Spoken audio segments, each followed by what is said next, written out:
I'm Scott Tibbles with the Investing News Network, and today I'm having a chat with Remi Piet, who is Senior Director at America's Market Intelligence. Thank you for joining me, Remi. It's a Scott, as always. So, there's been a little bit of drama happening around the world. Well, that's quite a bit of an understatement. There's been quite a lot happening in Latin America. But we're going to have a look at a source of controversy that happened in the past 2 weeks. So, Remi, you were recently at Minds and Money London, and you were taking part in quite a lot of discussions and meetings, and you were even chairing a panel discussion on Latin America. At that conference, there were comments made about Chile and the DRC. So the person who made them was Robert Friedland of Ivanhoe Mines. Now, he is a big name in mining. He's made a lot of discoveries through the years. He called Chile a quote, a terrible place to invest in mining, while Congo is a really great place, unquote. So he said that to the backdrop of the situation that's been happening in Chile for the past few weeks. There's been quite a lot of unrest. There's been quite a lot of questions about the future of the mining industry there. As we know, copper. Chile is one of the world's largest copper producers. So, Remi, those were quite interesting comments to be making about the world's premier copper jurisdiction. What were your thoughts then, given that he said them only a day before you were chairing a panel discussion on Latin American risk? And what are your thoughts now? Well, thanks for asking this question. I mean, it's been definitely a long conversation and discussion that we had in Minds and Money.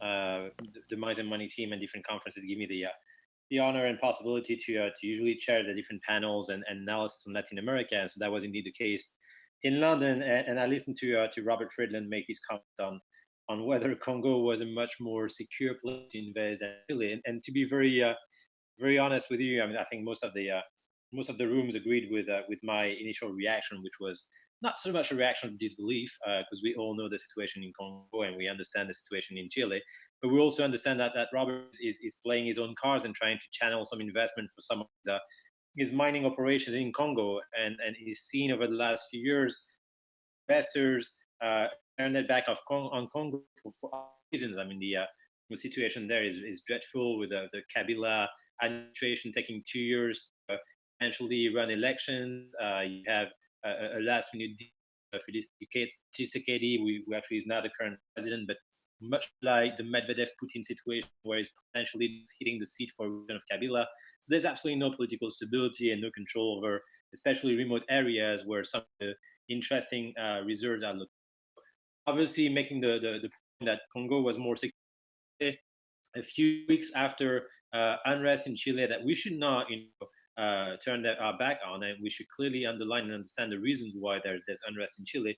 But that was a controversial comment, which I hope anyone a little bit knowledgeable of, political stability and sustainability of investment in the mining sector understood that it was at best ironic, at worst unledgible. And the idea here is that when you look at the situation in Chile, it was something in the making for quite some years. The problem in Chile is a very unsustainable constitution, where it was actually drafted and imposed by the dictatorial power in 1980, and really increasing the level of inequalities, both social and economic inequality within the core of the constitution. And that's something that down the road is obviously not sustainable, and people are now demonstrating in the streets. Pineda had to agree to it.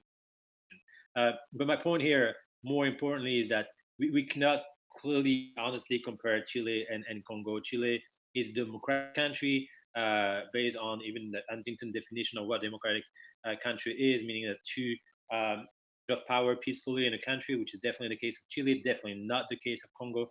Um, and a situation where investors can still find a good return on investment, a good security in their investment, good practices, and a rule of law that is respected in Chile. And therefore, that's something that obviously most investors are well aware of. In the case of mining specifically, most of the mining projects in Chile are located in the north, in the Atacama Desert, in Antofagasta, Arica, Calama, all those this region which is bordering with Peru, far away from Santiago, where most of the unrest has been in place, and the situation has been fairly stable. I mean, the workers' union in the mining companies have taken a one-day strike of solidarity to support the demands from the overall population for a fairer society, but it has not seriously impacted the perspective for production in the next coming weeks and months.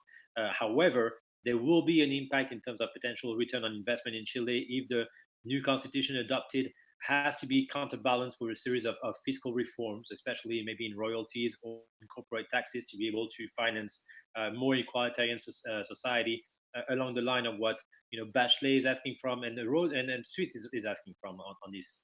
I'm happy to develop maybe more on what we're looking at in terms of a potential new constitution in Chile. And speaking of the panel discussion that you were a part of, what were the other attendees' thoughts? What was the reaction from other people at Minds and Money? Yeah, so I mean, our panel in Minds and Money was very interesting because we had experts from Mexico, from Colombia, Argentina, looking more in depth at what makes successful investment in mining sector. So that means not only limiting our understanding to the headlines of newspapers and the controversial statements of some external observers, but really drilling down into what are the risks and what are the opportunities for investors in the mining sector, understanding the impact of a sustainable approach to holders relations, to ensuring social license to operate, ensuring the understanding of building alliances with economic political actors at the national and local level. So really working step by step on the understanding of how to make sure that an investment in the mining sector is successful and sustainable over the next decades if you're a mining major investing in one of those jurisdictions. That is obviously a completely different approach that a discourse they made to create headlines and create stir controversy in order to turn investors' interest from jurisdictions that have been stable and have been successful for quite some time. We're not obviously reducing the risk that exists in Latin America. The last few weeks, especially, have been extremely concerning for a series of demonstrations from Ecuador, Colombia, political instability at the national level in Peru, the elections in Argentina, in Bolivia. All these political events are very important to understand and to take in mind before or while you actually invested in Latin America. But none of them actually cannot be mitigated. And it's interesting to see that most of the observers or experts in Latin America had already in place contingency strategies and build more than anything the alliances at the local level, which are the key to this successful investment in the mining sector. If you understand the needs from your community, if you understand the way that you can build alliances with local governors, local mayors, situations of unrest in the capital around national elections really are actually not sustained in time, but are actually not that impactful on an investment itself. What's much more impactful are security, social, economic concerns at the local level. And obviously, Chile and most of Latin American jurisdictions, if not all, are much better than Congo in terms of investment. I'm not saying that you can't invest in Congo. We actually are monitoring Congo very closely. There are some ways to operate successfully in Congo, but you have to be very cautious of the invest of who you ally with. And there are other jurisdictions in Africa, Western Africa, also in which we're looking very closely, where you can have a very successful investment. So I'm not making a point of Latin America versus Africa. I'm just saying that you cannot base your investment on headlines in newspapers, on events that are not sustained in time, but you need to understand the deeper results and consequences of societal change and on economic and political risks, the feasibility of the project, and on the return of investment. Okay, and so wrapping up with thoughts on the well, like the comparison between the DRC and Chile, did the mining industry in Chile feel any need to respond to these comments or to defend itself? Because, as you've said, they were quite not they were not really impacted by the events of the past few weeks. No, I mean, I think main mining actors in Chile understand the situation, and they understand that Chile is a historical jurisdiction with a strong track record of being able to develop uh, some of the leading mining projects in the world. There are some other projects that are halted or that are facing opposition at the local level also, which further reinforce the point that we keep on making, that the nature of the success of a project is the understanding of both the managerial structure of the company and the local parameters and variables that will impact your project. But there's any knowledgeable sources in Chile listening to such a comment on Congo being secure jurisdiction, that Chile just raised eyebrows and laughter on some level. There is, however, obviously a need to clarify the risk that there is for mining in Chile, the potential impact of a change of constitution.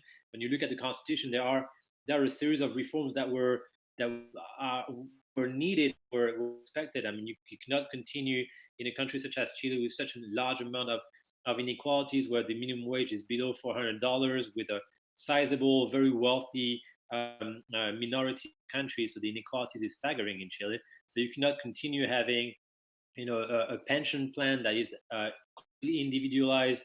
You have education and universities are extremely expensive, thus leading to middle classes being extremely indebted in Chile. You can test that would be eventually unrest coming out of this, and need for reforms. And will have some impact, especially in terms of fiscal policies, to be able to balance the budget once a constitution probably in 2021 will be voted on. I mean, when we're going to see next year a vote on whether or not there should be a constitution, who should be in charge of drafting this constitution, but it's a long-term process here. The key point here, I was saying, is that when you're looking at Chile in comparison with Congo or Latin American jurisdictions, in comparison with most of African jurisdictions, you have usually a business environment which is based on the law, which is based on clear democratic, at least recent history, and the capacity to understand how the actors can impact your money. In the case of Africa, and I'm going to be in Indaba presenting in February. In the case of Africa, there is also very interesting jurisdictions and very secure jurisdictions, but Congo is definitely not one of them. Okay, and so wrapping up with Chile, so you've just given us a bit of an update on how things are going to look going forward. So the protests have now been ongoing since mid-October, so almost 2 months now. Did has the announcement that there's going to be a referendum in 2020, has that had any effect of calming the protests? Does it look like the protests are starting to settle down? Could Chile see a return to normality in the next few months? No, I do expect a return of normality in the next few months, and probably just after Christmas. The situation here is also has been worsened by the lack of political tact and tactical sound approach from the Piñera administration. They were extremely heavy-handed. They came out immediately with calling on the militaries to get in the streets, and that recall many of people in Chile of the days of the dictatorship and the Pinochet administration. So that was probably not the best strategy in front of unrest in the streets. You do have, unfortunately, a clear antagonism between the two aisles of politics in Chile, with the Bachelet administration and Piñera administration having traded jabs for now. And the issue here is that you need to find some kind of concord between the two main parties. I believe that this can happen. Michelle Bachelet and Sebastián Piñera are establishment, there are well responsible politicians, although issues. But when it comes to constitution, I'm looking forward to having some kind of political concord that will then be translated in the streets in Chile over the next coming weeks and months. What will be very important, however, is to see what will be the details of this constitution. But again, this is something that we'll see at the end of 2020, after the referendum will be held in 6 months, which will most likely be in favor of a new constitution because it's strongly supported by more than 80% of the population today. Yes, the polling numbers that I'm just looking at now shows that yes, the support for a new constitution is indeed very high. So, looking at moving on to another jurisdiction that has seen some unrest in the past few weeks. So, neighboring Bolivia. So, they have seen so much unrest that their president, Evo Morales, has stood down. And the last time that we were talking about Bolivia, he even went as far as to flee to Mexico and seek political asylum. Can we just get a bit of an update on the situation that is happening there and your thoughts on how it is going to be affecting the mining industry, if at all? Sure, absolutely. I mean, here the situation in Bolivia is fairly straightforward and simple to explain. Morales was trying to run for a fourth mandate. He had actually originally lost a referendum to run for it, but still went through with his plans. This was extremely popular in Bolivia. That prevented him from winning outright the elections a month ago, despite very good economic results. As we need to underline this, that Bolivia has been experiencing a high level of economic growth during the 3 terms of Morales. Most of the population could actually see there was opportunism inside the Morales administration, and therefore decide, probably around, let's say, 50% of the population decided to vote in favor of Carlos Mesa, the second candidate to the election, and that was preventing Morales from winning this election from at the first round of the second round, where it's most likely they would have been defeated because all the other candidates were actually running on an anti-Morales platform. So, as a result, what Morales did with some of his colleagues from the Comisión Nacional de Elección was to rig the election. That was confirmed by the Organization of American States 2 days ago, and that led to severe unrest in the streets, leading to Morales eventually having to flee the country to Mexico. What we're seeing now is that all the closest adjoints and allies of Morales stepped down one by one, leaving the reins of power to the second vice president of the Senate, a woman from the opposition party, and she has been calling for new elections that will happen in March, and new elections where the output, the result of this election is probably going to be very interesting to monitor. We will see the traditional mass party of Evo Morales probably trying to rally behind another candidate if Evo Morales is barred from running. Should be the case because it will be deemed unconstitutional. And we will see, more than anything, we will see out of the boxes candidate run for this election. That's in particular the case of Camacho.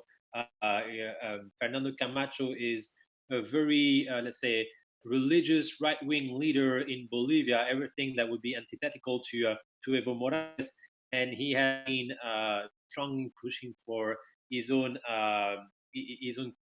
very close to the current president by interim Nunez.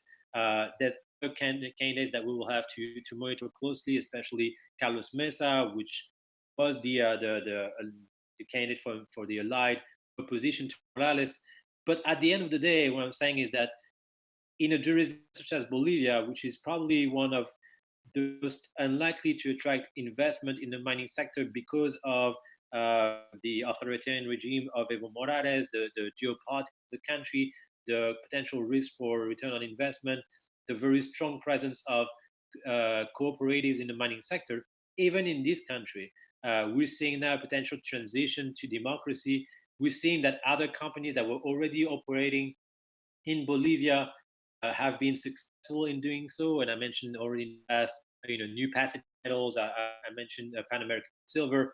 New passive metals, actually, quite interestingly, 2 days ago, officially acquired a new project, the Silver Strike project in Bolivia. So that shows that you can actually have, sound investment into feasible projects in countries such as Bolivia, which is not the case of most of the jurisdictions in Congo of different regions that are still very much facing civil conflict today. In the case of Bolivia, despite political insecurity at a national level, I would strongly investors to continue monitoring the situation, looking at what successful mining companies are in the country, and eventually, when we will see the democratic transition to another administration in Bolivia after March 2020, very interesting to invest in the future.